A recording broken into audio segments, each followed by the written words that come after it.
Well, it's a new year, and the holidays did put a little bit of a dent in my production schedule, but that's all right. We're back now. What I have gotten done since my last video is the ball guides, the stainless steel ball guides for the center and the right orbit. So let's take a look. I've shown previously that I do pretty much all of my pinball design work in CAD, and I want to show how exactly I am going from a CAD designed ball path into something that's manufacturable.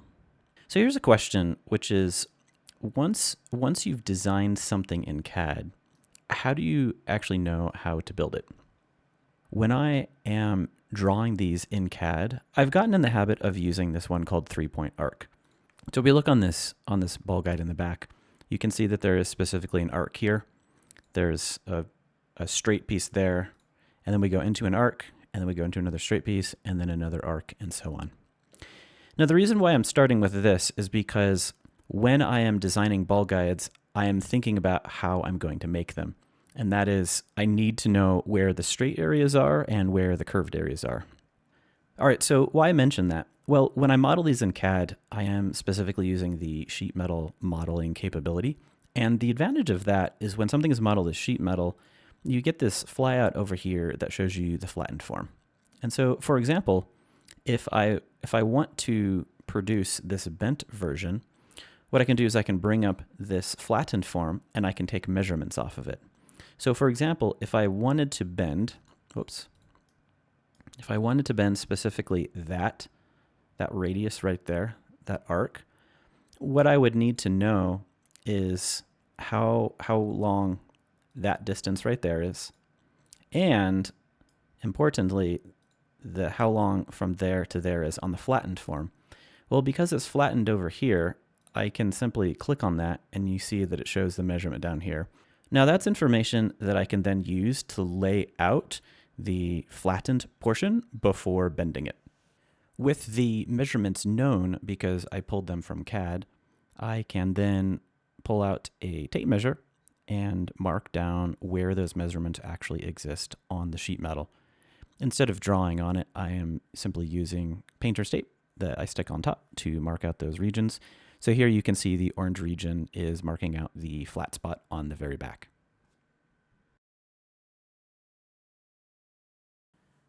With the flattened part loaded into the machine, I can use the wrench and start to press in. And I'm not trying to bend the entire radius at once. As you watch me do this, you'll see that I'm just doing a little bit, like a quarter turn or an eighth turn each time, giving it a little bit of radius and then pushing it down some more. So here we go. We're going to pull down. And you notice that as I'm rolling this, I am using the tape as a guide to know how far I need to roll into. So the key here, what I have found is just going nice and slow, doing a little bit at a time, and just that, there's really no rush here. Taking your time and making sure that it comes out looking exactly like you want seems to be a pretty key part of success. All right, this literally takes me like several minutes, so let's fast forward here a little bit. We've jumped forward in time, and I'm getting fairly close to what I think is about the right diameter, the right radius of that curve. What I'm doing right now is I'm undoing that nut because I have a CNC cut version that I'm using to compare it against. Now I found that there's several ways, so that looks pretty good. I found there's several ways when you're doing this to keep track of what you're doing. One is to 3D print or CNC cut yourself a guide, and another, a little bit simpler version, is just to print off like two-dimensional laser printer style print the one-to-one size plans and then use that as a template. All right, so with that shorter radius done, you can see now I flipped it around and I've loaded the ball guide in the other side, and I am basically going to continue this process until that gets pretty close. Jumping forward in time a little bit, we are just about there. It's looking pretty good, and I'm about ready to pop it out and hold it up to the playfield. There are definitely fancier ways to handle bending these tabs. here's a couple of the tools that I use. And I found that using these lockjaw pliers and using a thick 1/8 or 1/4 inch of foam between the pliers and the ball guide helps prevent marring up the ball guide too bad. And I just grab the bottom and He-Man this a little bit. Usually it'll take 2 or 3 bends to get it. That one probably could use a little bit more of a bend, but I basically do that process and kind of follow it all the way around. And that's all there is to it. There are fancier ways to do this, but I think for a homebrew and for a whitewood number 2, this is perfectly acceptable. Lastly, some of the ball guides need to have these spade bolts riveted in.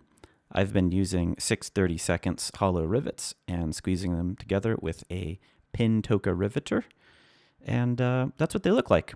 This gives you a nice edge to go into a drilled hole right through the playfield and screw it down. Installing these ball guides has gotten almost 3 shots set up. So the 2 that work really well right now, first of all, is the right orbit. Here you can see, whoops. So that yellow piece there, that 3D printed yellow piece, is eventually going to be replaced by the real thing, but I haven't done that yet, so I've got the 3D printed one. Anyways, the first shot is this right orbit, which you can see this is the one that relies on the ball having enough centrifugal force to make it all the way around the platform. That seems to be working very well, and it is so satisfying when it carves down that middle. The second one is the middle orbit, and that you can see is currently doing the same thing. Both of the exits for these shots are targeted so that it should hit the pop bumper. The idea here is that the player can either use that middle upper flipper and take an additional loop shot, or if they don't do anything, then it will go into the pop. Now I had said 2.5 shots because the third shot, that half a shot, which is close but not quite there, is this captive ball. It's still missing a piece on the right hand here, so I've just been putting a wood block to test it out. But the rest of the ball guides, along with that wire guide, have made this mostly usable now, mostly. But let's take a little bit of a closer look at this. The way I've currently got this set up is that there is a rollover switch right behind the Newton ball. That's the ball that you see on the table. That's screwed into the table. And so when this captive ball is in this area, it will push down on that rollover switch. And then, of course, if you hit it hard enough, it will both release the rollover as well as hit that target in the back. Now, the way that a Newton ball works, there's a threaded rod that's in the Newton ball, and it's bolted to the table. And watch this, tink. And you can see that the energy was transferred from the ball in motion through the Newton ball to the ball behind it. This works very similarly to the way that pool balls work. And so if you lightly tap it, then it moves a little bit. And so here you can see it's kind of moving around. It's rattling a bit because the temporary wood block piece that I put in place, yeah, see, it's not moving. This will work better when I have it screwed all the way down. However, if you full on hit it there, you can saw it hit the target in the back. Something that I was anticipating might be an issue, and I wasn't sure how I was going to resolve it, is this. You can see that between the platform and the ball guide, there's a little bit of a gap. It's slightly thicker than maybe a nickel. It's maybe a nickel plus a dime. You can see that this mechanical pencil fits in there. It doesn't actually seem to affect the ball. It creates a little bit of a lip. I haven't had the ball get stuck up there at all in testing, and this is something I'm going to have to try and figure out. Like here you can see the ball's flying over it. It comes out just fine. Also, I really like this close-up of those 2 orbits. You can see how this design is really coming together. Anyways, this is going to be one of those things that I need to figure out. I do have a couple ideas about how to resolve it, but that'll probably be a whitewood number 3 thing. Well, anyways, that's going to do it for this video. As I mentioned, I didn't get as much done because of holiday activities and distractions and other commitments, but I at least did get some pieces in place. Next up for me is to try to figure out what I'm going to do with this left section. There may be 2 ramps or 1 ramp or I don't know, but I do have a design. Whoops, threw that one too hard. Anyways, that's what's going to be next on the docket for me. I'm going to try to get back into it and we'll see what happens. Thanks everyone for staying tuned and continuing to support my videos.